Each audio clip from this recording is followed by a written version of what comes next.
देखिए, कांग्रेस और राजद का रिश्ता जो बीच में खड़बड़ाया था उसमें पप्पू यादव का भी हाथ रहा। नीतीश कुमार से मिलने के लिए उठकर चिराग पासवान खुद गए। नीतीश कुमार भी इस बार चिराग पासवान से काफी सहृदयता से मिले। चिराग पासवान के प्रति उनका गुस्सा, जो भी उनकी वैमनस्यता थी, जो भी अब तक उनके बीच अदावत था, वो अब उसे एक तरफा मानते हैं। नीतीश अक्सर अपने दुश्मनों के गलतियों को भूलकर तुरंत उन्हें दोस्त बनाने की तैयारी में भी लग जाए। अगर आज कल में उनके साथ गलती की है तो 10 दिन तक याद जरूर रखते हैं। एक और बड़ी घटना हुई है जिसको आपको दिखी ही नहीं होगी, और अगर शायद मैं नहीं दिखाऊं तो दिखेगी भी नहीं। ललन सिंह लगातार नीतीश कुमार के साथ खड़े हैं। एक रिमोट संचालित गाड़ी की तरह यूज किया जा रहा है। नमस्कार, भारत लाइव देख रहे हैं आप, और ये गेम बड़ा है। बिहार के सियासत के पर्दे के पीछे हो रही खबरों को आप तक इसमें हम पहुंचा देते हैं, लेकिन केवल पहुंचाते ही नहीं है बल्कि अनबॉक्सिंग भी करते हैं। आपके सामने खबरों की एक एक तह खोलकर दिखाते हैं और समझाने का प्रयास करते हैं कि आखिर पर्दे के पीछे इन हलचलों का मकसद क्या है। देखिए, बिहार में इफ्तार की सियासत जो शुरू हुई थी रामनवमी के बाद, वो कल ऑफिशियली समाप्त हो गई। हालांकि इक्का दुक्का इफ्तार अभी बाकी हैं। भाजपा की तरफ से भी एक इफ्तार होना है। हाँ, आप सही सुन रहे हैं, भाजपा जो कि किसी भी इफ्तार में शामिल नहीं हुई, उसकी तरफ से भी एक इफ्तार प्रायोजित किया गया है। अब इस पर चर्चा हम बाद में करेंगे, पहले जरा चर्चा कर लिया जाए कि इन इफ्तारों की सियासत से निकल कर आखिर आया क्या। देखिए, इन इफ्तारों की सियासत से निकल कर ये आया कि एक जमाने बाद पप्पू यादव और तेजस्वी यादव एक साथ नजर आए। कायदे से ये दोनों एक दूसरे के नेचुरल प्रतिद्वंदी हैं। नेचुरल प्रतिद्वंदी में समझते हैं, इंस्टिंक्टिव।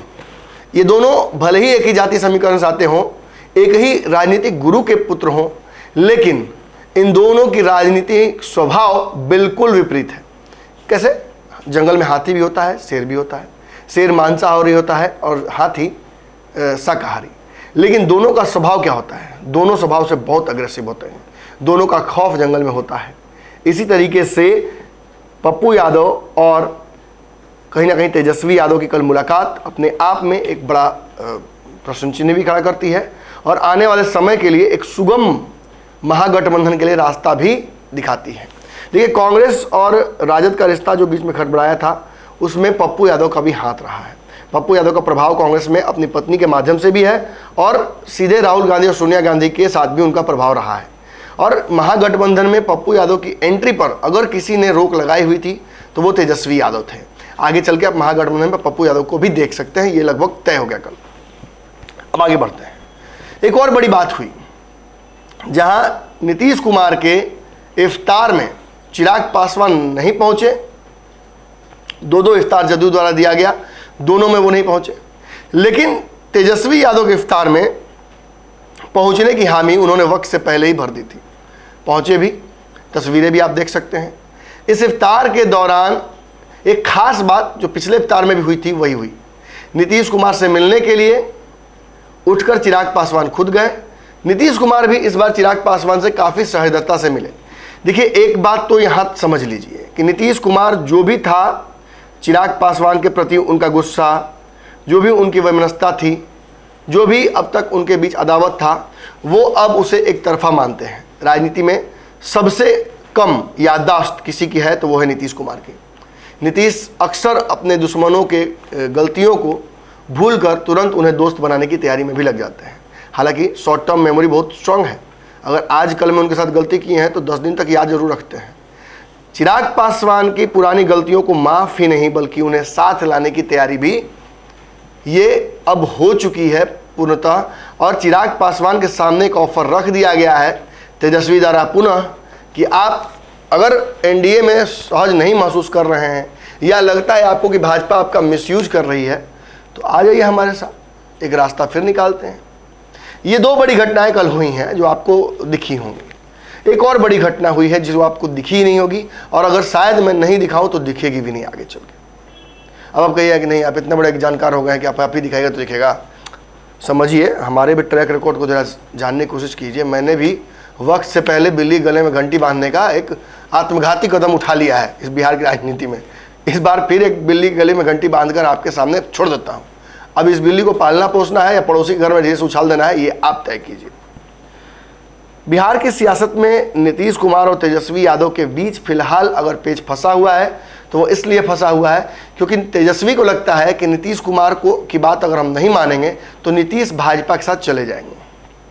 वहीं नीतीश कुमार को लगता है कि यदि हम तेजस्वी के साथ रहते हैं तो आज नहीं तो कल तेजस्वी की बात माननी पड़ेगी और उन्हें बिहार का सीएम बनाना पड़ेगा। इन दोनों विवादों, इन दोनों दबाव की वजह से इन दोनों का रिश्ता काफ़ी गड़बड़ाया है, चरमराया है। बीच बीच में सुधाकर सिंह हो या अन्य नेता हों, जिस तरीके से वो दावा कर देते हैं नीतीश कुमार की कुर्सी पर, यह भी एक बड़ा विवाद का कारण बनता है। लेकिन जहां ये सब कुछ हो रहा है वहीं इस गठबंधन को बचाए रखने के लिए लगातार प्रयासरत है तेजस्वी यादव और ललन सिंह लगातार नीतीश कुमार के साथ खड़े हैं। वो इस बात को भी एहसास करा रहे हैं कि राजद और जदयू अब अलग नहीं होंगे। हालांकि नीतीश कुमार के कुछ और सिपे सलार हैं जो जदयू में अब कहीं ना कहीं गैंग वॉर की तरफ जदयू बढ़ रही है। उसका कारण कहीं ना कहीं भाजपा के साथ जाने वाले लोगों की संख्या है। सांसदों का एक जत्था हो या पार्टी के उपेक्षित कार्यकर्ता या फिर वैसे लोग जो पार्टी में हैं, पदों पर हैं, लेकिन उनको बस एक रिमोट संचालित गाड़ी की तरह यूज़ किया जा रहा है। ऐसे लोग ललन सिंह के बढ़ते प्रभाव की वजह से पार्टी के शीर्ष नेतृत्व से नाराज हैं और वो कहीं ना कहीं अब इस तरफ बढ़ चुके हैं कि या तो नीतीश कुमार को भाजपा के साथ ले जाएंगे या आने वाले वक्त में इस गठबंधन को तोड़कर चुनावी रणनीति पे आगे बढ़ेंगे। जो भी हो, 2024 में एक बहुत बड़ा चुनाव है। नरेंद्र मोदी की साख दांव पर है। नीतीश कुमार से बार बार बातचीत कांग्रेस और अन्य विपक्षी दलों की हो रही है। खास बात यह है कि नीतीश कुमार पहली बार कांग्रेस के नेताओं से बातचीत करके खुश नजर आए हैं।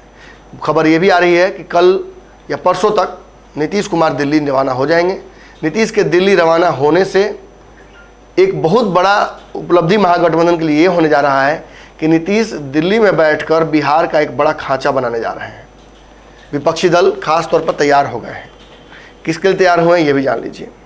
दरअसल आपको याद होगा कि उपेंद्र कुशवाहा ने एक बहुत बड़ा दावा किया था। उपेंद्र कुशवाहा ने कहा था कि राजद और जदयू का विलय होने जा रहा है, जदयू समाप्त होने जा रही है। इसकी वजह से कार्यकर्ताओं में नाराजगी है। तेजस्वी यादव को हम अपना नेता नहीं मान सकते हैं। तो इसी कड़ी में अब एक बड़ा डेवलपमेंट ये हुआ है कि जदयू और राजद ने विलय का मसौदा लगभग तैयार कर लिया है। नीतीश कुमार अभी भी भाजपा के साथ अपने ऑप्शंस पर विचार कर रहे हैं, लेकिन समानांतर पैरेलली एक और प्लान बी के तौर पर महागठबंधन में एक बड़ा विलय, एक बहुत बड़ा मर्जर होने जा रहा है, जिसकी तैयारी पूरी कर ली गई है।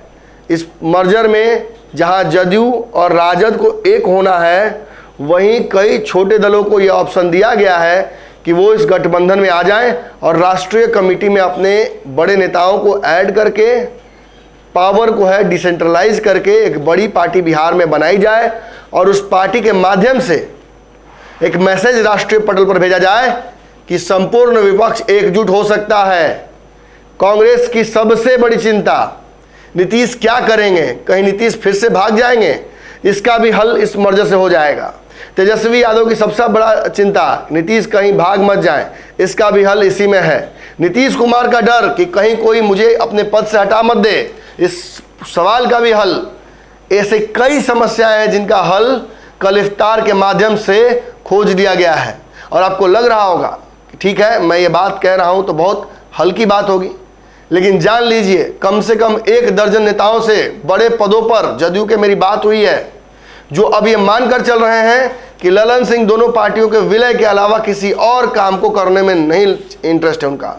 उनका मन है कि जल्द से जल्द नीतीश कुमार को एक बहुत बड़ा प्लेटफॉर्म दिया जाए, ताकि उन्हें इस बात का विश्वास हो जाए कि ये जो प्लेन है वो टेक ऑफ कर जाएगी और मुझे गंतव्य तक पहुंचा देगी।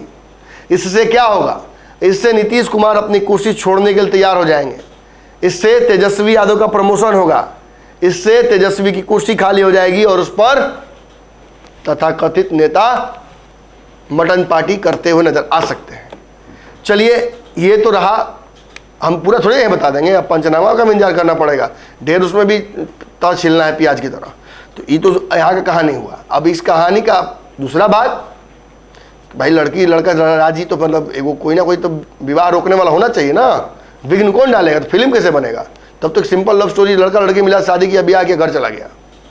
हैप्पी एंडिंग ऐसे नहीं होता है। पहले कोई विघ्न डालता है, उसके बाद क्लाइमेक्स होता है, क्लाइमेक्स में सब लोग फिर खुशी खुशी मानते हैं, एक आदमी का विकेट गिरता है, फिर पिक्चर खत्म होती है। तो विघ्न कौन डालेगा? देखिए, विघ्न डालने वाले लोग हैं यहाँ। जो मर्जर का खाका बना है, इसमें केवल जदयू और राजद ही नहीं है। कांग्रेस की तरफ से एक बार बार जो दबाव डाला जा रहा था कि राष्ट्र की ये जो क्षेत्रीय पार्टियां हैं ये आपस में एकजुट नहीं है, तो कांग्रेस इनकी बात क्यों माने? किसी और को मुख्यमंत्री और जो सीएम पीएम का कैंडिडेट है वो क्यों बने? कांग्रेस पर दबाव ये क्यों बने? कांग्रेस तो राष्ट्रीय पार्टी है। तो कांग्रेस समानांतर, कांग्रेस को विश्वास में लेने के लिए ये सारे दल एक मर्जर के तौर पे आगे बढ़ना चाहते हैं, और इसकी रजामंदी नीतीश कुमार ने भी दे दी है। चूंकि आपको पता है कि जो जदयू का सिंबल है वो ललन सिंह के पास सुरक्षित है, और जो राजद का सिंबल है वो तेजस्वी के पास सुरक्षित है। कायदे से ये दो व्यक्ति मिलकर मर्जर चाहे तो कर सकते हैं, लेकिन जो नवनिर्मित कमेटी है उसमें मंगनी लाल मंडल क्या करेंगे, उस पर भी ध्यान होना चाहिए आपका। एकमात्र उपाध्यक्ष राष्ट्रीय कमेटी का, जो नीतीश कुमार के कहने पर ही साइन करेगा पार्टी के मर्जर पर। आगे पंचनामा में सबसे चर्चा होगी। एक और बात बताते चलें कि इन पार्टियों के अलावा मुकेश सहनी की महागठबंधन में एंट्री पर भी शर्त रख दी गई है कि आपको आना है तो हमारे साथ मिलकर आना होगा। समुद्र में बूंद बन के आइए और फिर समुद्र हो जाइए।